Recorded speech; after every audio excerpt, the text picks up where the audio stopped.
Hey, my name is Matt Storr and I repair saxophones for a living, and today I'd like to show you how you go about fitting one of these on a saxophone. Commonly you're going to find this on Selmer balanced action and super action, also called super balanced action. This is a combination pivot screw and hinge rod, so I guess it's a pivot rod. And you find this holding the G sharp on the hinge, and then this pivot is the bottom of the G key.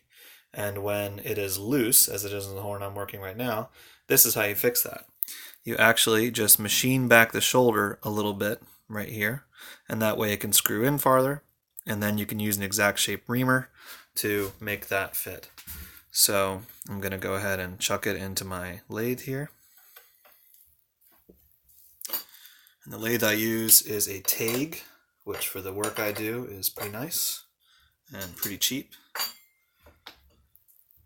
and pretty precise and pretty repeatable. So I'm just going to set it right up against where that shoulder is.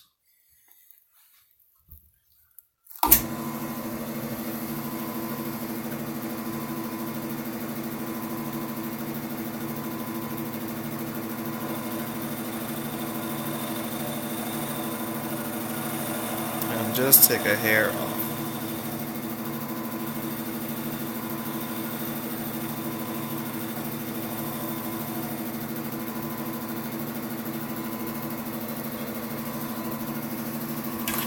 And then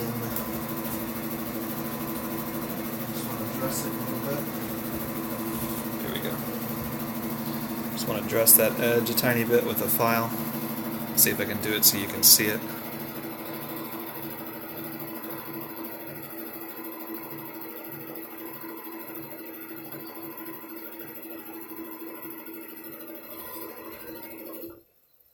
And that should do it. So this will now screw in a little farther, and I can use an exact shape reamer to, so you want to actually take off a little bit more than a perfect fit, and then you've got, so you can take off, you see I didn't really take too much off there, but that's a pretty big amount as far as key fit goes.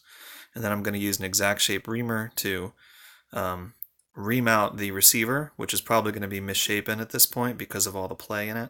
Typically, if you've got play in a pivot screw, then you're going to have a misshapen receiver from the play and being used over time, and it's able to move in directions it's not supposed to. So it's better to make the pivot screw go in a little bit farther than perfect fit and then remount that receiver so you've got a correctly shaped receiver that will therefore not wear quickly over time. When they have a better fit, they don't wear as much.